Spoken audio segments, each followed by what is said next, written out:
Dera's beauty was the talk of Coca Street. Everyone on Coca Street knows her. Her father, Mr. Alfred, the bus driver, popularly known as Oga Alfrey, was a popular driver who lives down the street, and her mother, Mrs. Nkechi, who was a full-time housewife. Dera had two elder sisters, Mary Jane and Kosi. They were both married and lived at Lagos suburb.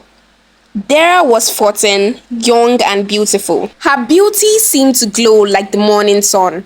Her fair complexion, framed by her thick dark curls and her warm, kind eyes, made her a sight to behold. But it wasn't just her looks that drew admiration. It was the quiet confidence with which she carried herself. Dera lived in the bustling neighborhood of Coca, where life was vibrant and full of stories. Every morning, as she walked to school, the streets of Coca seemed to come alive. The market women paused their haggling to greet her with smiles. "Dera, my beautiful daughter, good morning," they would call out. The young men selling newspapers and snacks will tip their hats, and even the elderly men playing drafts under the big baobab tree would nod in approval as she passed. Dera, ever humble, would smile politely and greet everyone in return. Though she was beautiful and knew it, yet she chose to be humble and polite.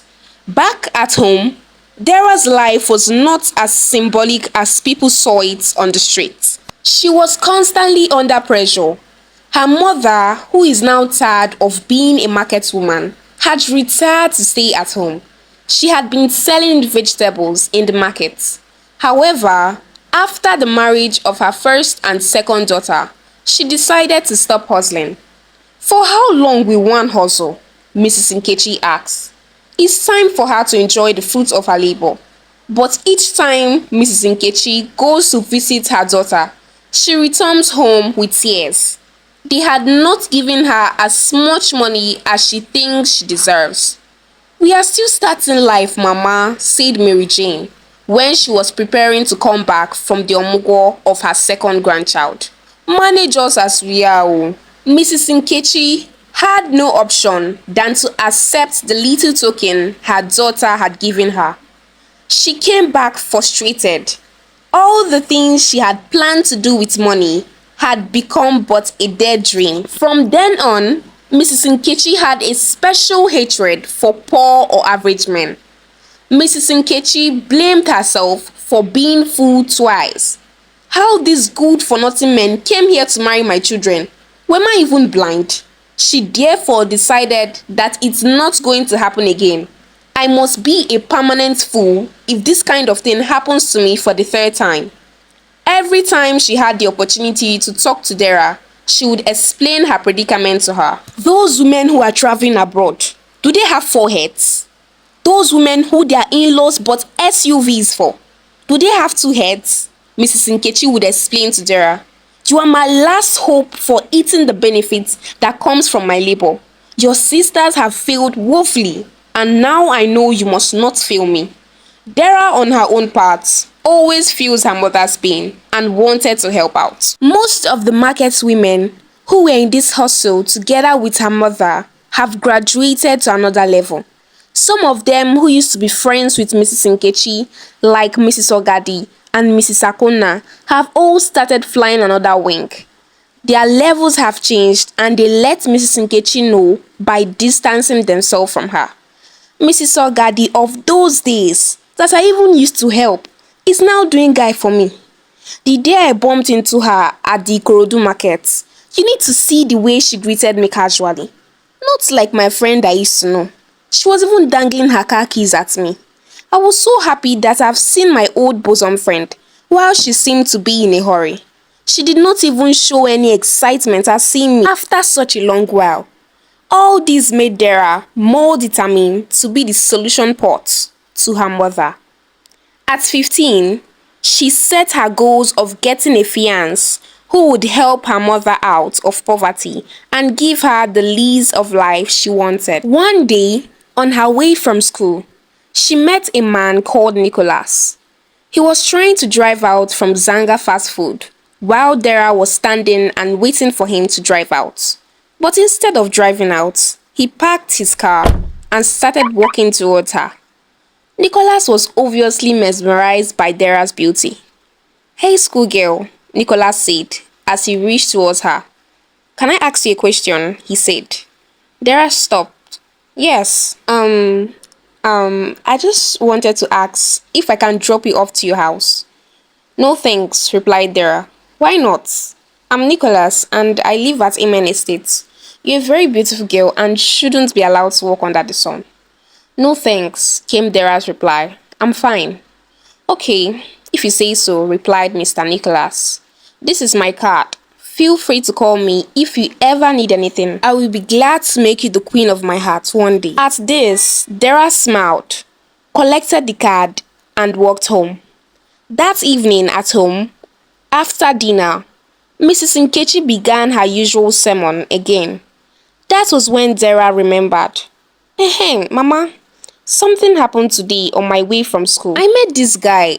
At first, though, I stopped for him to pass. But then he parked his car and started following me. He even gave me a card. Where is my school bag? He says he lives at Amen Estates and would want to make me the queen of his heart, only if I agree. Mrs. Nkechi's face brightened. Hmm. Give me the card, let me see, Mrs. Nkechi demanded as she took the card, looked over it with a slick smile. "This is the best news I've heard since this year," Mrs. Nkechi said. "It's going to work. I can see it in the realm of the spirits." Mrs. Nkechi sang as she danced around her sitting room.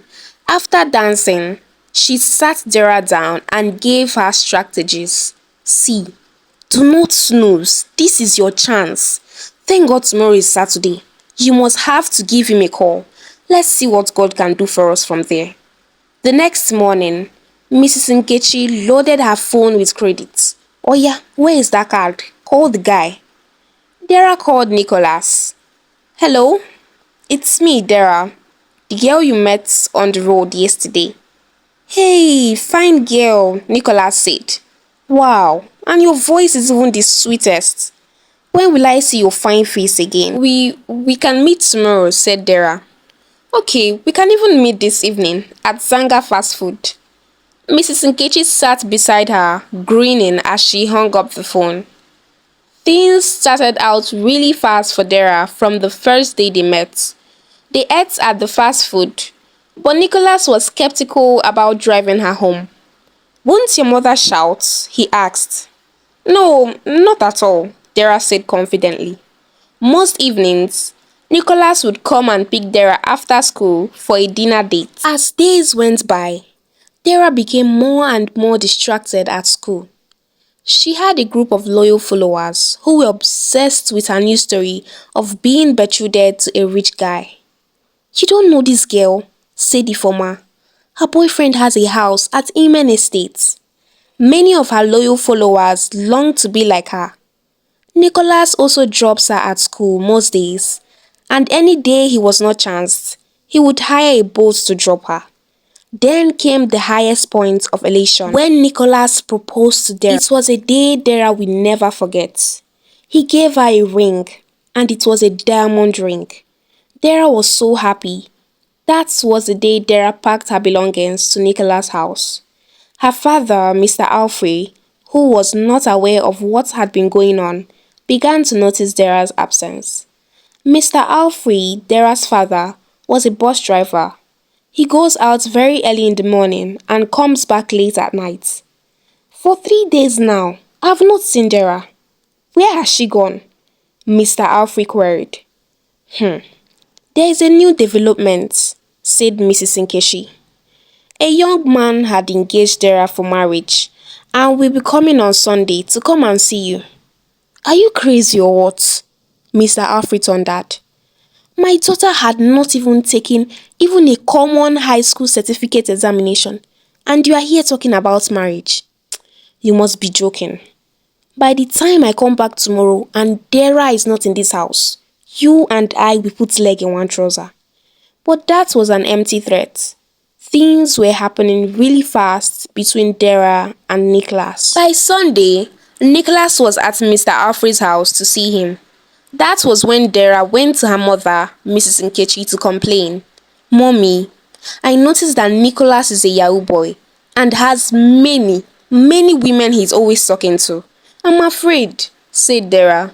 Don't worry, my daughter. There is a secret I will tell you that will settle everything. Meanwhile, Mr. Alfred was very indignant at the whole arrangement. But she will still write her certificate exams. Nick or my in-law have already registered. Why are you making everything seem so difficult? Protested Mrs. Nkechi. Mr. Alfred was confused and angry, but his friend, Mr. Gali, advised him to let the girl marry. If na marriage she wants, let her marry. Just pray for her. That's what you owe her. Later that week, Mrs. Nkechi visited their residence at Amen Estate. Nicole, my in-law, you have a nice apartment here and some fleet of cars. As your in-law, I deserve one, oh, Mrs. Nkechi said, grinning mischievously. Later that evening, when Mr. Nicholas left the house, Dara rushed to her mother and asked her of the secrets she was talking about. My dear daughter, calm down. First of all, I want you to be pregnant. Then after that, I will get some charms with which you can use and get my in-law to be spending money on you anyhow you like it. But see, oh, you must always remember to give me my own share, oh. Dara nodded sheepishly. She is all in and there is no going back. A month later, Dara had missed her period. She expected Nicholas to come along to pay her bride price immediately and talk to him about it. But each time Dara raised the topic, Nicholas changed the subject to another topic. This continued until she was 4 months pregnant. Dara was always full of complaints whenever she goes to see her mother. He still calls girls left, right, and center, and sometimes does not even sleep in the house for days. Have patience, my daughter, Mrs. Nkechi advised. Marrying a rich man has its own price to be paid, but everything will just be fine. Dara believed strongly in her mother's advice and eagerly awaits a change in line with her mother's words. Then one day, exactly at 4 months and 2 weeks of her pregnancy, Dara woke up one day to see a note dropped for her by Nicholas. Dara, make you find your level. As for me, Nicholas, I don't move on, and I no want make anyone tie me down, I beg. Dara was bewildered. She took the letter to her mother's house. Mrs. Nkechi was also dumbfounded. Together, they began to look for a solution. Coming back to the street of Koka to stay with her parents, where no one attended her marriage, was a thing of shame. Each time Dara went to see her mother, she always covered herself up so that no one would notice her pregnancy. Many of her admirers were worried about her. It's like, your daughter has finished her work. They would ask Mr. Alfred whenever they saw him.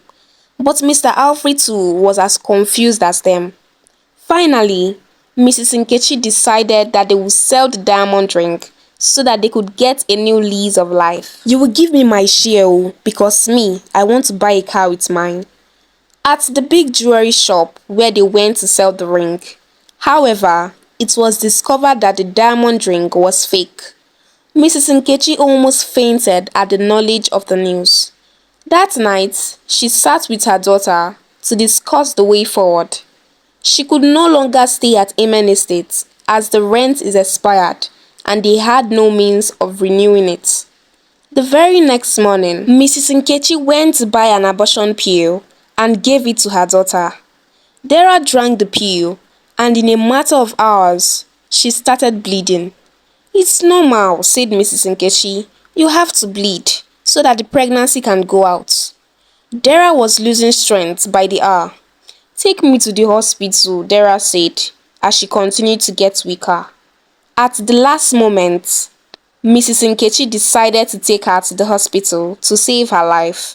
But before they could reach the hospital, Dara was dead. This story teaches all mothers to concentrate on training their daughters to become great and independent young adults, instead of forcing their teenage daughters into marriage, all in the name of money. Hey viewers, if you like this video, give it a thumbs up, kindly subscribe, comment and share as we load you with lots of interesting and educative stories on African Tales by Amanda.